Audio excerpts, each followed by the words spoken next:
Hey everybody, it's JoJo with JoJo Sports. Want to let everybody know today we are going to open up another pack of Mosaic, and this is the jumbo pack, of course, with 2 packs and a pink prism pack.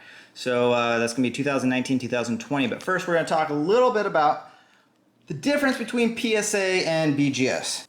You know, a lot of people ask, where should I submit? You know, if I have a good card and I think it's going to grade highly, should I send that into PSA and hope I get a 10, or should I send it into BGS and think I get a 10 or 9.5? Now, I can tell you right now, a lot of people are going to be disappointed. When you send a card into BGS, most of the time, if you think it's a really good card, it's going to be a 9.5. Very, very rarely do they give out 10s, and very, very, very, very, very, very rarely do they give out a black 10. Now, a black 10, let me show you.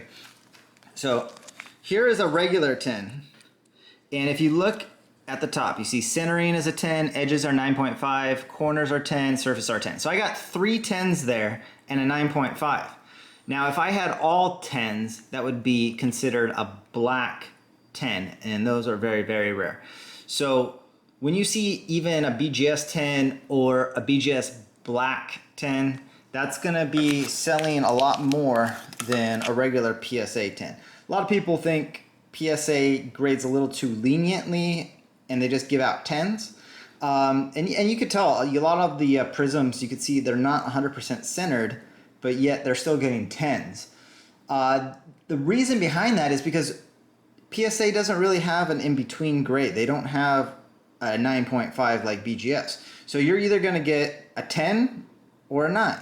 And the difference in price is pretty huge. So if you're looking at a card you think is really good, but PSA might say, I can't quite give this a 10, you're getting a 9. And that's it. There's no margin of error, because once you get a 9, it's going to be worth a fraction of what a 10 is going to be worth. So that's where it becomes a problem. Do I submit to PSA or do I submit to BGS? And that's really a question you got to ask yourself. It's really a gamble. But for me, I like sending into BGS. The turnaround time is a lot faster recently. Although I heard they're not accepting new submissions yet until they catch up on the old stock. I don't know how long that's going to be. But yeah, BGS, I don't like having a big margin of error. So if I get a 9.5, I'm going to be happy. A 9.5 BGS and a PSA are pretty similar in price. So if you're on eBay and you see a 9.5 BGS or a 10 is going to be, a 10 PSA is going to be worth more than a BGS 9.5, but not as much as a difference. Like a big difference would be if you had a PSA 10 versus a PSA 9. That a 10 might be worth 3 times or even 4 times as much as a 9. Whereas a 9.5 is probably 75% of what a PSA 10 would go for. And that's right now. In the future, I'm thinking the 9.5s are going to be worth just as much as a 10 PSA. Just because if you look at the cards themselves, you're going to see a lot more differences, in inaccuracies. And again, is a question with PSA. I could submit maybe the same card twice and get 2 different grades. Because it's a human. A human's going to be grading these.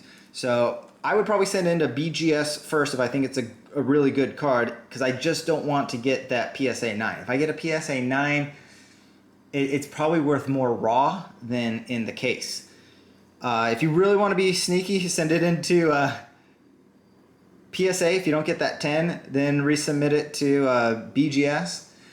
Some people do that. Or you could do it vice versa. Send it into BGS, hope to get that 10. Again, those are very rare if you get that BGS 10. And if you don't get that BGS 10, then try for a PSA 10. And then if you don't, send it back, I guess, to BGS. But only on like a very expensive card, because the grading submission fees are going to catch up with you. But overall, I would probably try BGS just because I want that 9.5. And there's still a chance I get that 10, which would be, gravy. But a 9.5 is good. It's a lot better than getting a PSA 9. So I'd rather not risk getting a 9. All right, guys, let's go ahead and get right to this pack. we're going to go ahead and try for... No, I haven't got any big hits out of this Mosaic, but we're looking for a Zion, we're looking for Ja Morant, and I would love to get an insert. I think the best one you get is maybe like a Genesis Prism. So maybe we'll get a Genesis. It might have autographs in here. I'm not 100% sure. Let's go ahead and check this one out.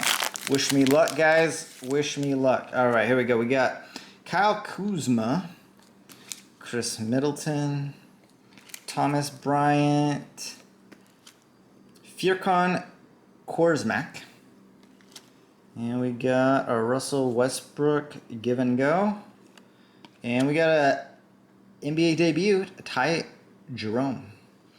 All right, so we got rookie there. Not the rookie I wanted, but no offense to you, Ty. Maybe you'll be good in the future. Oh, and look at that. Same card. Ty Jerome in the back of that. You know, could have been a Zion, but yeah, they give me 2 Ty Jeromes. All right, I see a green prism in there. So we got a Mike Conley, Kevin Durant. We got a Kevin Love, and the green is not a rookie. It's a Caldwell Pope. Got Game McCollum and the Ty Jerome card. This one at least is a base. It's not the debut. Bases, people just like collecting bases better than these weird inserts that, you know, aren't as collectible. All right, our bonus pack, our pink Mosaic. So hopefully we'll get a rookie here. I think we only get 3 of them, so wish me luck, guys. Oh, I see a Carson Edwards. There's a rookie. All right. That's good. At least we got 1 rookie. We got a Jay Crowder, Troy Brown Jr., and there it is, the Carson Edwards. We got a rookie. So hopefully Carson Edwards does well this playoff season. Got the NBA coming back, so excited for that. All right, guys. JoJo Sports, hit the like button, subscribe. I really do appreciate it. Have a great day.